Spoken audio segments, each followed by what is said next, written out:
Good afternoon, everybody. My name is Martin Noutch. I am a game book author, but nothing of the standing of some of our esteemed guests today, our esteemed Highwayman book series. And John Green asked me to have he offered me the privilege of hosting one of the illustrator interviews today. And I've got the real privilege, of welcoming Chris Achilleos to the interview this afternoon. It's going to be really intriguing, and I hope and eye-opening tour. We've got lots of his fabulous artwork up here to share and enjoy. We'll be talking for about 25-30 minutes, something like that, and we'd really enjoy some of your questions as well to Chris this afternoon. So get them fired up, get them going. And if you really feel the need to interrupt, I don't think either of us are going to shoot you down. Yes, please do so. This is Q&A. I'm not good at doing speeches, just help me along. Before we start, I just want to mention this person is probably in the room. That somebody at the convention today bought a piece of Chris's art and had it signed for him and left it at a stall over on the side. So if you know that you're missing a signed piece of Chris's art, please come down at the end of the talk and claim it. Okay, I'm not going to hold it up. You're all going, oh, that's definitely mine. That's definitely mine. So, I said I've got the privilege this afternoon of hosting Chris in this interview. He's a real giant of fantasy art, as of course you all know. And I'll just start with a brief introduction. For those of you who don't know, my guest was born in Cyprus in 1947. Is that right? I think so, yes, a long time ago. He's been a long-time collaborator and contributor to the world of fighting fantasy. He's got an undeniable influence on fantasy painting and book illustration worldwide. He's worked in publishing, he's worked in film, the computer game industry, and the world of fine art. His work's recognisable for detailed historical costume and weaponry, and of course for his famous Amazons, the glamorous female models, something of his trademark. So, can you please join me in welcoming this afternoon Chris Achilleos.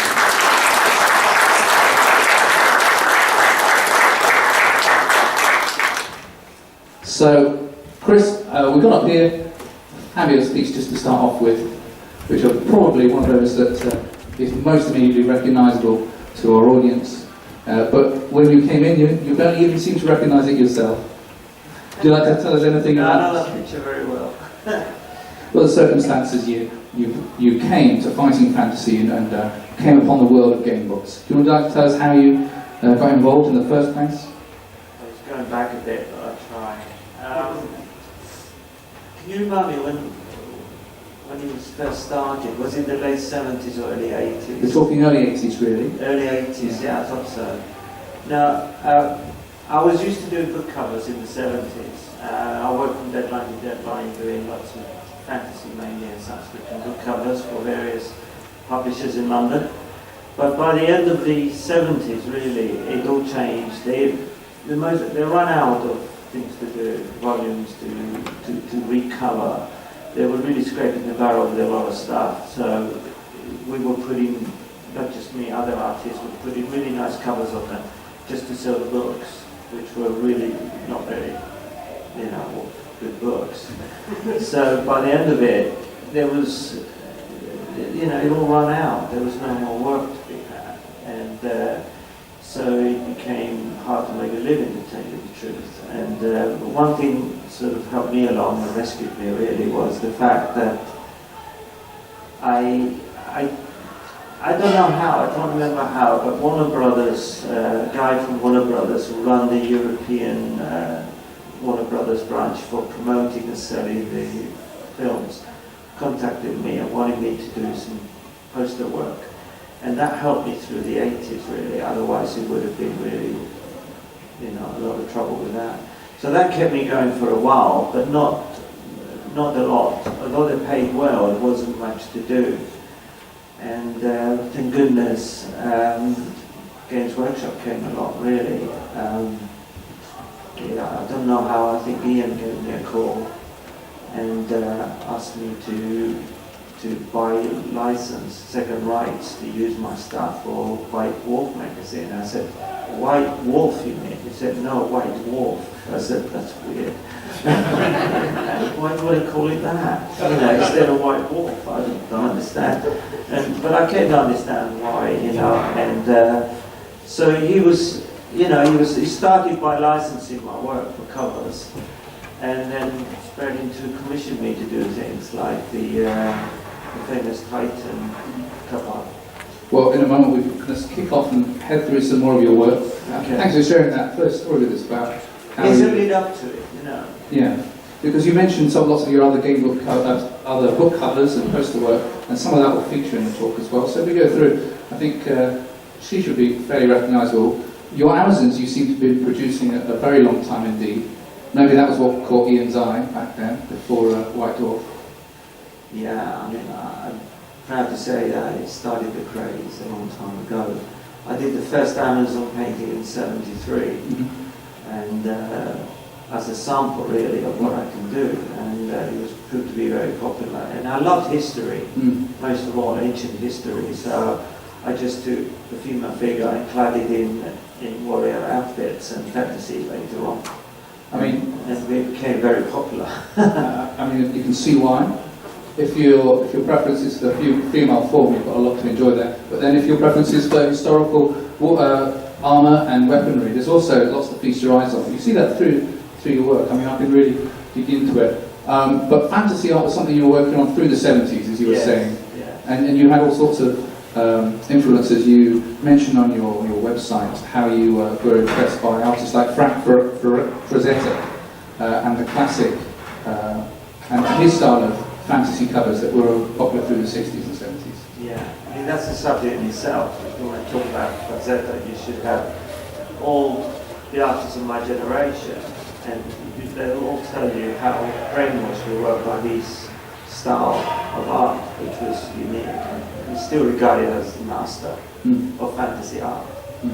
Well, I mean, there's good argument to be said, I think, for your own influence on popular culture of fantasy. I mean, there's an image which should be coming on sooner or later that found its way into pop music as well, didn't it? And of course, here's Elric from 1983. I thought I'd been shortened there, but that itself caught plenty of attention when Moorcock's work was. Did you recover this? This was for a republication. I don't know if it's a recover or not. Okay. I just remember the art director telling me I got this book, are you interested in it? And I said sure. And when I realised it was Elric, I got really happy about it because I really wanted to paint the subjects. I was already reading his books, and I loved Elric. I love Corum as well. Has anybody read the Elric novels here? Those of hands going up. How about the Corum series? I love those, and I don't know why they're not filmed. They're great films, and in this as well. And so I was very glad to do it. But I was so happy to draw a dragon. The first dragon I got to do as a commission, I got really excited. It was in '78 or '9, and it was for Anne McCaffrey cover. And like this one, I bought a huge board. I usually don't paint that big, 20 by 30 board. I cut it in half and do an A2 size picture painting, 20 by 30, I think. But this one I did 30 by 40, so it was massive. And the same with the Anne McCaffrey dragon picture, because I was so pleased that I'm going to do something I really enjoy for the change. That's amazing, because that's a new little one for me. I didn't realise you were on Anne McCaffrey's covers as well, but maybe I should have made the connection. I did too. They asked me to sphere books, and they're recovers. There were books out in the warehouse and couldn't sell them. And that's what publishers do. When they can't sell them books, they tear their covers off and ask for new art to be done. And I did those too for her. I did the Pegasus and that. And publishers were very happy to tell me that they outsold the book of the month, which they advertised. Well, that's The fantastic. power of the book cover is something you can't underestimate. They sell the books, especially fantasy books.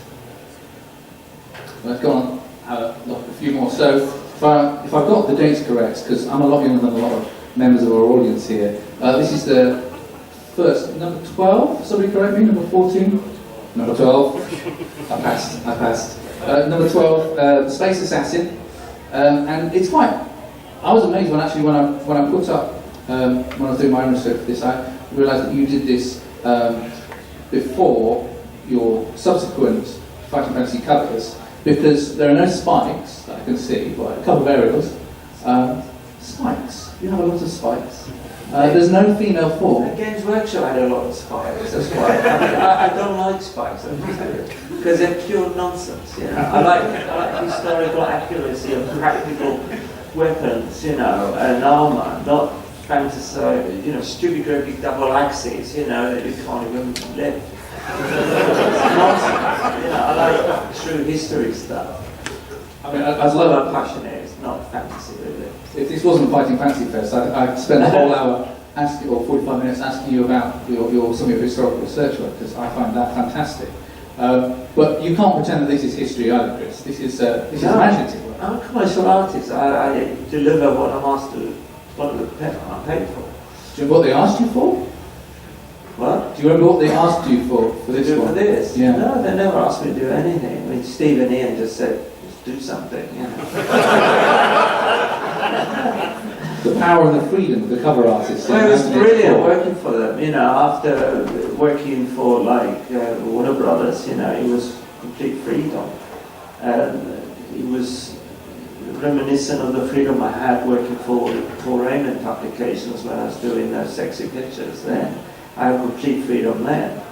And I tried to add historical things and armor amongst all those. But I was really working for Ian more than Steve then. And we had a great working relationship. So as much as in one of those, The Guardian at the Gate, this one, he called me and he said, Chris, I'm writing this book and I've got this monster that I want to add. And would you like to design it, you know, work one out for me and I'll write it in. So I said, great, of course I did. What's the story? When he told me, I worked out The Guardian at the Gate, this snake-like creature who lives who buries himself under the sand, you know, within the gate. Just his eyes showing, camouflage. And when someone comes along, he jumps out and kills them and puts them on his trophy. Which is left instead of right, and he jumps out of the sand. Yeah. How is it? Like some rattlesnakes do, or like some sun snakes do. I mean, there's so much in that work to connect with. Even some of your glamour work, or some of the work with your Amazons feature snakes. There seems to be something which, like dragons, you enjoy painting. Or is that just people briefing you again? I think most artists would say they love reptiles, painting reptiles. It's just so interesting. What is it about the technique of having to make a realistic or an exciting looking reptile that really engages you as an artist? Well, the exciting thing is to mix human anatomy with animal anatomy. That's what I love doing. It's the Greek in me. You know, it's, you know, centaurs, you know, and I've got blank now, you know, how many... Your mermaid fish, who's coming up towards the end of this as well, yeah, would be an example of that. Yeah, they come from that, you know. It's easy for me to when I was a kid, my big influence, when I was a Greek boy, a long time ago, my love was running around big wild, you know, and playing this and that. And at school, you know, you got history books, and you got the mythology. And when you're a child, they both mix together. Like, you don't know if Hercules was a real character. Is it history? Is it fantasy or mythology? You don't know what is real and what isn't. And so it blends in. So as I grew up, I tended to carry on from there. And did you learn to draw as a child? Because I know you studied art when you came to England, but were you a doodler and a drawer as a boy? No, never. I was never skilled enough to do that. I was, let me explain something. I was born in Cyprus in 1947. My father died when I was 5 years old. My mother had to go to work. I had 3 sisters. So I was out there playing like Mowgli in the jungle, I say, you know, I was totally wild. And every evening my sisters had to go and find me to bring me home. So, but I never drew, but I made things. We made things. There was nothing to buy. There was no plastic toys. There was nothing. So we made our own pistols out of wood, our own bows and arrows, our own swords and things. Everything we made. So I was very good with eye-hand coordination, making things. And sometimes I would draw things like we used to do crazy shadow puppets, you know, and stuff like that, which was really great stuff. There's a fertility of imagination, I suppose you have to develop yeah, when you have a lot of choice. When we emigrated to England in 1960, I had to drop all that. It was all gone. I had no more outdoor life. He was locked in a room in North London. And it was horrific, really. The culture changed, everything changed for me. And I apologise on our behalf. No, it was new change, you know. New changes are good. I mean, these childhood memories and thoughts of this imagination, hybrids, chimeras, I mean, they do keep coming back. I've got another great one here, and this from Armies of Chaos, really, Armies of Death, forgive me. Armies of Death. This one feels to me like even more Achilleos than the previous two. It's got a very martial theme, and dare I say it, a couple of spikes. And you've got a real gift for creating a composition of characters, an ensemble, even armies. You've got some lovely ones that are coming up from slightly later in your career, and you seem to put a lot of threat into your drawings as well. There's a lot of kind of certainly the main figure, but the shadows behind, the raised mace and things like that. There's a lot of movement. Well, I love movies also. A big influence with me was movies. A lot of you also must love movies. And when I was a kid, I just enjoyed movies.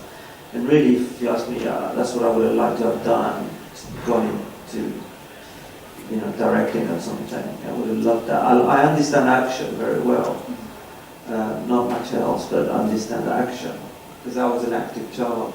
And also I was a lover of comics. And those two allowed me to do compositions like this and to understand that you know, every picture is a still from an action. You know, it has to be. It isn't just from nowhere. You know, something happened before this and something else is going to happen afterwards. So, you know, you have to pause it there, catch the right pause, the right feel about it, and execute it. I mean, that preempts a question I was going to ask later, but this thing of pausing a moment, do you, I mean, presumably you don't have orcs at hand, but do you use models for some of your figure work? No, I never did. Not even for the Amazons? No. That's very disappointing, I'm sure. Later I did, in the 90s. Because this sense of movement being paused, exactly, it's throughout a lot of them. I mean, even your horse work and things like that, you've got a knife for a horse, something you share with Anna Langford, and likes drawing, likes working with horses in terms of illustrating. Yeah. Okay, well, let's move on again. Hang on, Oh. any questions, please? At this part, come on. Nobody? We can turn it over to something or over the time. Brave man. So you mentioned earlier in passing about it was things that you liked to draw rather than things necessarily you had to commercially. Yeah. So as an artist, if you had your way, what would you be drawing for your career? Was it historical? Well, now or then? Well, then, I guess. Then? Wouldn't be drawing at all. do you know how lonely it is being an artist, you know? It's stuck in a room, you know, by yourself with the radio on and the music and nothing else, you know, day or nights, you know. It's not really healthy at all. You know, I'd much rather be outdoors doing something else. Sorry. That's an answer and a half, isn't it? Well, it was a living. You know, I never considered myself as a fantasy artist or any kind of artist except as a commercial artist. You know, I came out of college in '69 and I was getting married next year and I had a family by a couple of years and a mortgage. You know, I had to pay the rent. So I got work wherever it was coming from. But I was lucky enough to have known how to airbrush. and I was in demand there. So I did a lot of advertising work, which paid very well, but there's nothing to show of it. It's rubbish, you know, but it paid the rent. And I was doing, every now and then I would do a fantasy piece when I could. You had quite a lot of book covers and film time things like the spaghetti westerns, and you did some spy novels and things. You did do that period as well. Yeah. Yeah, I worked, the first job I got it from college from exhibiting my work, and it was to do with technical illustration for a part-time magazine on the First World War. And that lasted like less than 6 months, and the magazine went down. And I didn't really enjoy what I was doing, but I was earning and I was learning.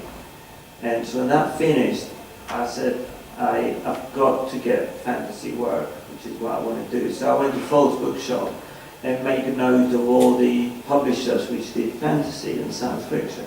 I noted down their addresses and phone numbers, went home and started calling them, saying, you know, and this and that. Oh, I also went and worked day and night preparing a portfolio of fantasy work and learning, you know, in the process. And one of them, Tandem Books, W.H. Allen at the time, had gave me a number of their art director. He said, call this guy, he's an art director. So I called him, he said, come in. So I went and showed him my portfolio, and he hired me to do my first fantasy books, which was Bragg the Barbarian, I think, an American import. And I did a terrible job at it, but oh my God, but he liked it and published it. And before long, he asked me to work full time in the office. And, you know, freelance basis, but I was in his studio doing everything, including designing the book covers, choosing the lettering, doing the paste up. Something that's you do in computers now. You don't know what paste up is. The literal dip the glue. Paste. Yeah, Calgon. And you cut the lettering out, you compose it with parallel motion, you get it in square, and you do layers and all that. And the dark room and all this, and I've learned so much there. But I was doing illustrations and that at the same time. You're probably lucky that Ian didn't have you do all of that as well. For what rates on these coming up covers. Oh yeah. So we move through a few more, something that's very familiar to people. That's anybody like this?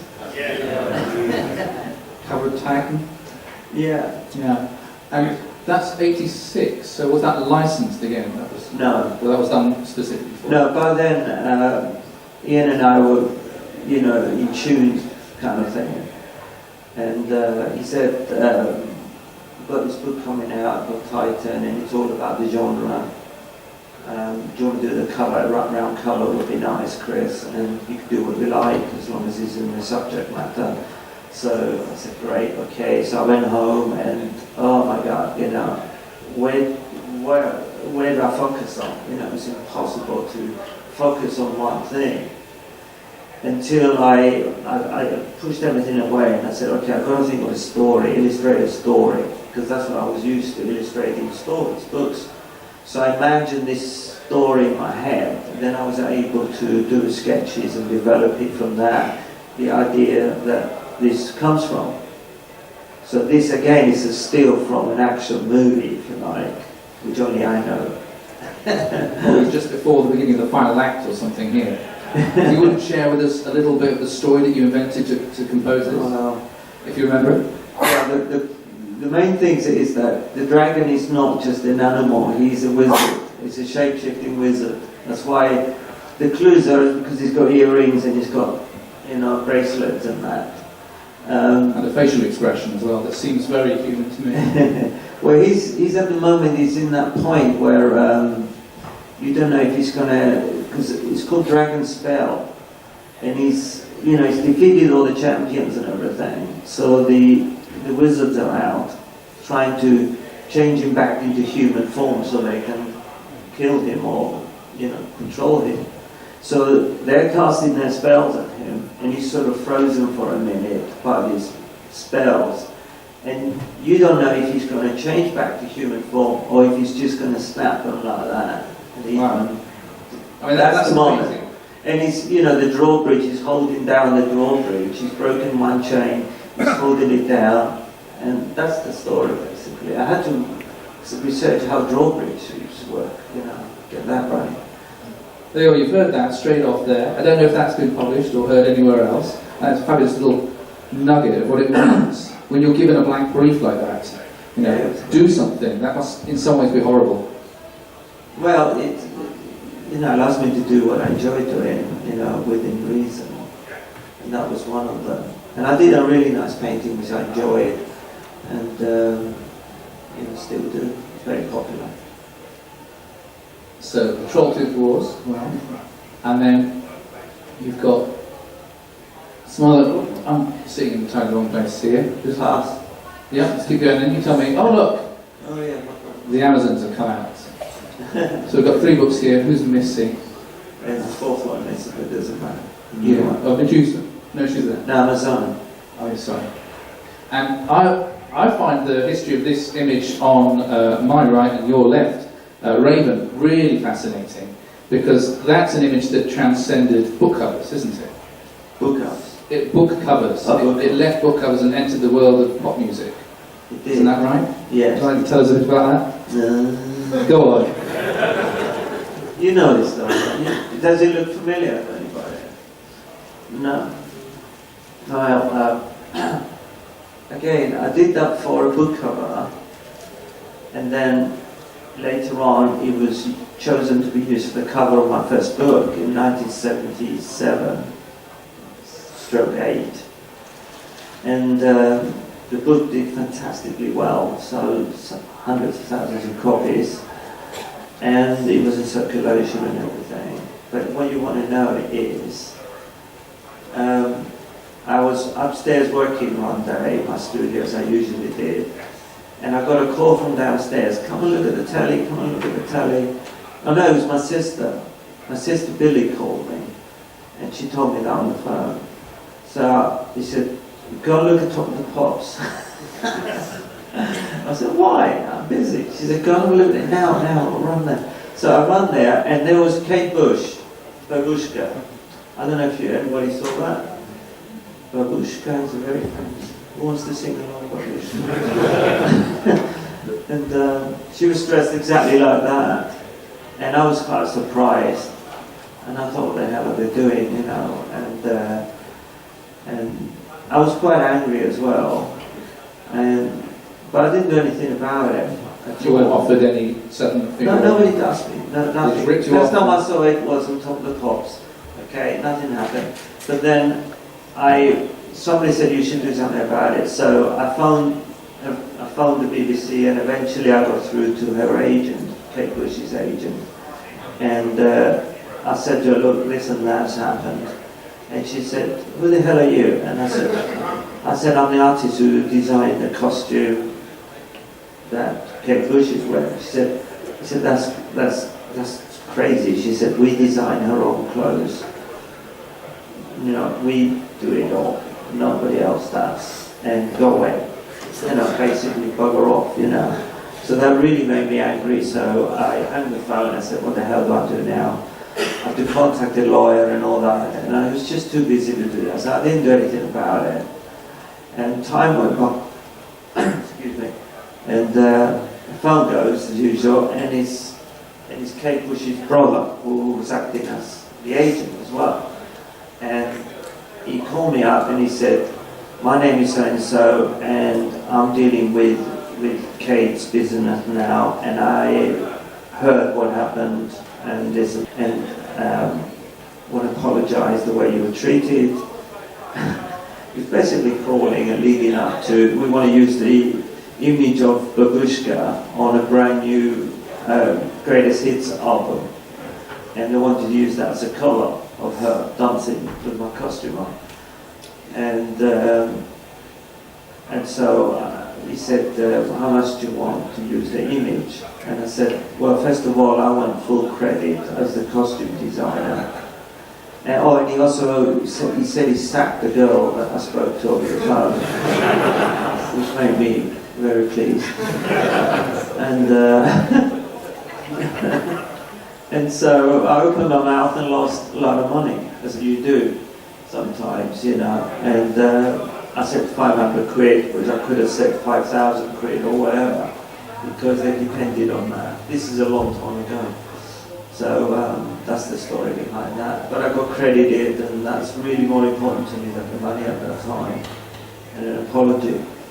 Maybe not the first time when your costume has come to life as well. I mean, there's other times when you were explicitly working on film work. Like, were you involved in, if I understand it right, in concept work for the 2014 King Arthur? Yes, I was there for months in Ireland working on that, and here. And like these, I mean, they just show so much historical research and reference and things. Again, on a military theme. If you haven't delved for hours into Chris's website, just go and do it. It's a really great way to spend several days. Because not only is the artwork fantastic, but it's also really beautifully written up, and there's a good, clear narrative. And frankly, I wouldn't be able to host this if it weren't for the work we've done on that. So thank you. I've had a really good time. I recognise the pictures with the copyright on them. Yeah, well, he's learned from his previous experiences then. So, Doctor Who, there were some of the covers that you were working on as well. 70s, 80s? 70s. Yeah. Early 70s. So book covers in the white background. Oh, look, there's Arthur. There's a few of the sketches for the costumes. Keira Knightley is considerably stouter in this centre picture as Guinevere. Yeah. But again, some of the things that I really enjoy in is the historical references, I keep saying. And it brings me to something about fantasy art that seems to be quite paradoxical, but in some ways the more real you can make the images, the more believable the fantastic world is. Exactly, yes. Is to make the unbelievable believable, especially for young people, you know. Most of my work was done for young people, especially Doctor Who's were done for children. Now there are adults going crazy about it and picking this and picking that, you know. Bugger off, they were done for children, you know. You were a child and you loved it at the time, didn't you? Yeah. But we're still tapping into the inner children. That's what I mentioned earlier. And I think you're particularly proud of this in some ways. Just some of the clues in the way you wrote it up, you said about it appearing in tattoos and it's been tattoos of many people, yeah. But it's again, you know, it's Greek mythology, it's a mermaid, it's a siren. Odysseus sirens and all this, you know. And this was done for man only, and it was some stupid sex story, you know, they wrote. And he mentioned the lionfish and a girl, so I just put them together. The art director was an amazing guy called, I forget his name right now, but he gave me complete freedom again. So every time I delivered a piece, he would call everybody in, the editor, and they would just look at him and laugh. Oh my God, what are going to come up next, Chris, you know. But they used to get a lot of letters from people who used to say to buy the magazine for the illustrations, which was rubbish. wasn't sure at all. And if you see this on a young lady's shoulder, do you ever tap her and ask her for credit when you see this tattooed? No, of course not. It might be the start of something. Now I'll tell you a story about that. I was in a bar once, a long time ago, and I went to buy some drinks. And next to me there's this huge biker in leather gear, and you know, bare arms, and you've got there. And on his left arm bicep, it was one of my drawings, paintings, tattooed in realistic terms, you know, exactly like my picture. And I'm looking at this thing, and I said, I've got to say something. So I said, wait. He said, what? I said, your tattoo, that's one of my paintings, you know. And he said, no it ain't, my tattooist did that. And I said, yeah, but it's my painting. He said, and I won't say what he said, because basically turned me F off. So I wasn't going to argue with him, so I went back. Yeah, it was funny. So I think we're pretty much nearing the end of some of these, so put another ensemble piece here. And this has appeared on all sorts of covers, hasn't it? This has been used, there's some uses, Lord of the Rings. It was on a game, wasn't it? Or a board game? Yeah. I don't have a copy of that. Collectors should need to tell us. We have a role-playing game, I guess. Yeah. Yeah, that's what I've seen. I've seen it with several different titlings, forgive me. Yeah. It was also done as a poster in the, when was it? Oh God. Yeah. Yeah, it's a poster. And a few other things.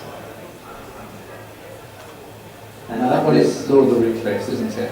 Yeah, Huge it was Riders of Rohan. yeah, it was commissioned by the publisher of the game. What happened to the game? Has anybody played or heard I've got a of copy. it? I've never heard of it. Really, it's very rare. I've got a copy of the table there. Any good? Apart from the art. The art's fabulous. Well, you know, I've got a confession to make. I never played those games. I don't even play computer games now. I don't know how to use that bloody thing where you I never learned how to use that, so I don't bother. Well, I think this one looks really fabulous at this scale, actually. I'm going to sit here for a bit, having looked at it. And yeah, Oh, yes. back home now. Yes. Some other book covers There which it is. have been pretty familiar to us, I think. I'm coming through. Is that it? Oh, I think that's the final one. John prepared this for us. Question Yeah, before we absolutely. go. Anybody? Yes, sir. He was pointing. Down the front, maybe. Hi. Hello again. So what kind of mediums do you like to work in the most? Oil or ink or... Well, now then, when I was doing the old stuff, it was mainly commercial medium, so it'd be dry, and because I was working to the deadlines very tightly, so I had to deliver, finish Sunday night, and then get on the train first thing in the morning to deliver it, you know.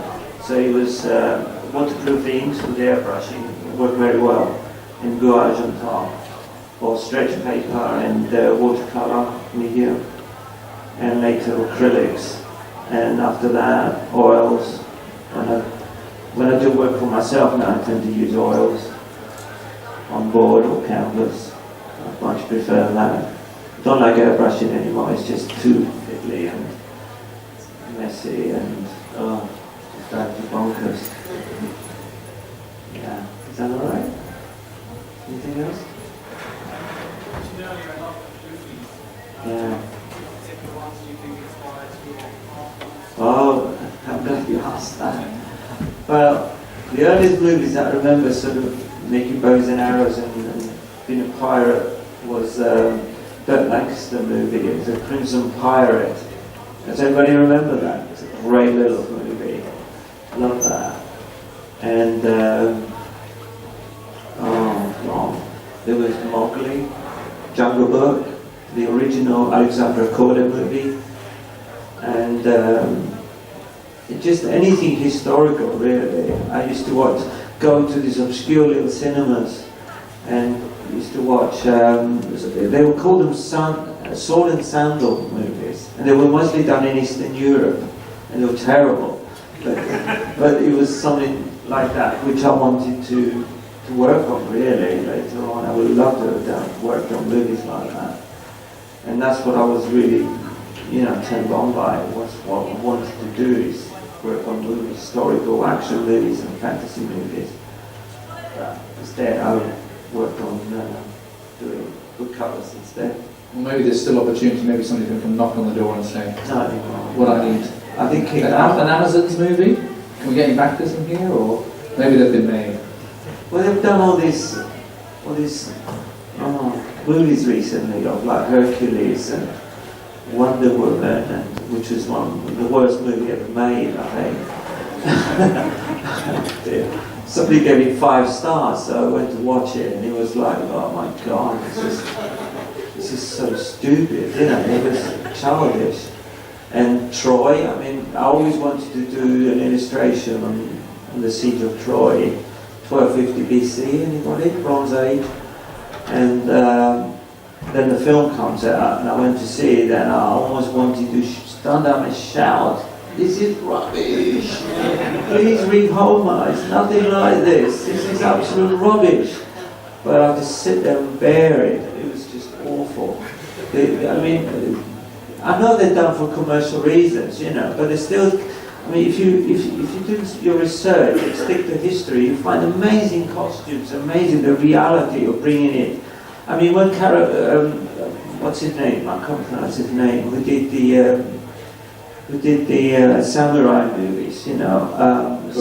Kurosawa did seven samurai. He didn't dress them in stupid costumes. He dressed them in accurate costumes with atmosphere and accuracy and respect for the period.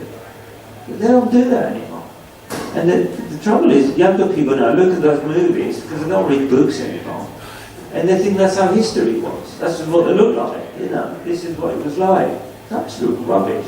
It's dumbing down, I call it. It's all part of dumbing down. So when you worked on the 2014 Arthur, they made a huge deal about wanting to make a historical Arthur. And it's not true. No. I mean, we could have our own opinions on the plot of the storytelling and the acting on that one. But, I mean, again, back on your, I know I've mentioned it several times, given the audience. Here we go. The research for costumes like this seem parallel to the stuff that you're doing for fantasy, in terms of not just weight of figure, and size of weapon. Well, that's why they asked me to come in. Before that, I have to tell you this. The first movie I worked on wasn't this, it was Willow. Remember Willow? Yeah. Willow. I mean, I'm working there, the phone goes, and it's George Lucas. You know, hello Chris, hello George. What do you want, you know? He says, I love your work, Chris. I said, what do you love about it? He said, I love it because you don't do barbarians with loincloths, you design costumes, and you understand costume. And I want you to work on my movie that we're working on called Willow. And I said, what is it about? He said, it's a fantasy movie, and we've got to get it right, because if we get it wrong, there won't be another fantasy movie done for a long time. And that was the case, by the way. He didn't do a fantasy movie. He did a kids, you know, escapism movie, which a lot of people love it. But I don't want to make it very much, because it's not real fantasy. Again, it's not history. And I was asked to go and work on that, so I designed a lot of stuff for that. The costume designer's work was thrown out. It was rubbish. But they had a contract with her, so she got 100% credit as a costume designer, but it was all my stuff. I don't know what it's leading to, I've forgotten.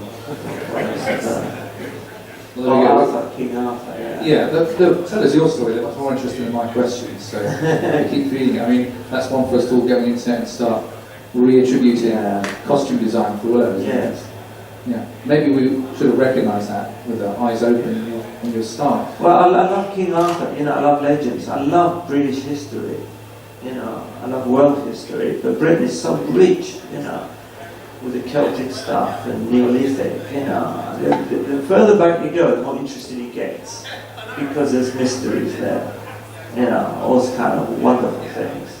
And King Arthur is one of those things where you can't really nail it down and say, this is what happened, it's recorded in history and this and that. It's open to interpretations.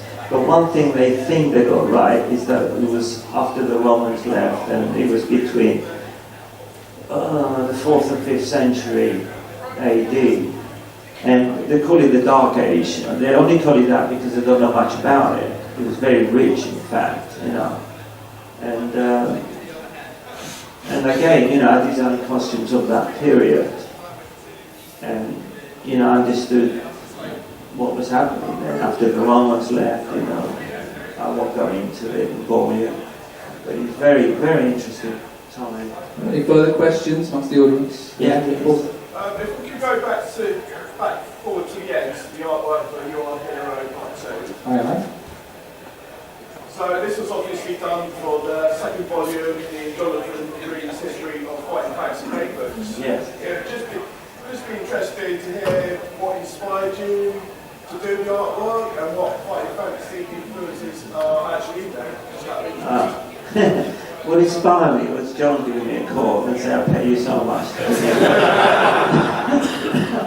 You don't get many commissions nowadays, you understand. You know, it's all computer based, you know, copy and paste, you know, mess about and there you are, mate. You know, that's how it's done. But, you know, it was good to get a real commission in the old style. You know, it was great. And we talked about what he wanted in there, and basically, you know, all the characters from the genre. And I designed the cover very carefully. Another thing I never spoke about is the design of a painting, of the picture. You have to, you know, come up with a concept, but also design it as a cover or a poster. It has to have elements to catch your attention. You know, it mustn't be falling off here and messy. That does nothing. You can do that in a certain extent to editorial illustration, because you have a captured audience there and they're looking at the book. They can spend ages looking at from left to right what's there in detail. But if you're doing a book cover, it has to be instant, especially book covers in big bookshops like they used to be. You know, it's put there with all these other books, and it has to attract their attention. It has to say, pick me up, not the others. So it has to be a punchy, powerful image to do that. And I instinctively knew how to do that very well, and it worked. Because my books that I did sold a lot of copies for that reason. Especially the Dr. Who books. Recovered ones that you mentioned, Yeah, hadn't those. sold and then were recovered. Hopefully John won't need this recovering anytime soon. We're sold out. We've got any further questions? Otherwise we're more or less nearing the end of our time. John? So it sounds like you care a lot about historical accuracy in your, even in your fantasy art. Is that something you were interested in before you started on the art, or did you start researching as part of the artwork? I'm generally interested in history, yeah. But when I get a subject to paint, sometimes I choose my own, like I did a lot of, I love there's a few things that I love in history. There is the Celtic, the classical, the Egyptian, the Japanese, and the American Native Indians. I just love those subjects. So every time I do a picture of that genre, I research it very carefully, and I get lost in it. I have to spend days and days looking into it, looking for tiny little things to get accurate. Like I did a samurai girl, and she's holding a bow, and they're about 7 feet tall, these bows, but I couldn't find out how they're built, how they're made. Whenever it was before Google, eventually I found out how it's made from 2 layers of bamboo and this and that. And, I have to be really accurate in what I do if I'm doing a historical subject. And that's why I get to know so much about it. Thanks for asking me. And any more? Down front? Yeah, the Ray Hell picture from out of the pit. Yeah. Was there any notes given to you for that one? Because I noticed quite a few familiar monsters in there. Yeah. I'll put my one in there. You just put them all in there, whatever you want, Chris, So I just picked them, it's summing it all up in one picture. And I just picked bits and pieces from everywhere, threw them all in and did this very big painting. And there it is. It's simple, really. There's nothing clever about it. How big was it on board? It was, I think it's maybe 30 by 40. I can't remember. I sold the original ages ago. Yeah, all these have gone, these paintings. The Doctor Who paintings are all gone. I sold them very cheaply a long time ago when Doctor Who wasn't popular, and now they're going for anything to £10,000 each. And and then this started, and I haven't got any of these. They're highly collectible, and very rare items. Because it's history, it's culture, it's popular culture, history. Well, you have got prints still over on your table, haven't you? Yeah, I've got prints. So, anybody wants to buy it. As we wrap up, a little plug. If you haven't headed over to Chris's stall and to see what he's got there and sign for you, can I just mention again that there is something pre-purchased here that's been collected and handed in if you've lost a piece by Chris that you bought today. So I think that pretty much brings us up to the end of our interview this afternoon. I've really enjoyed it. I hope you have as well. So can we please give a warm round of applause for that?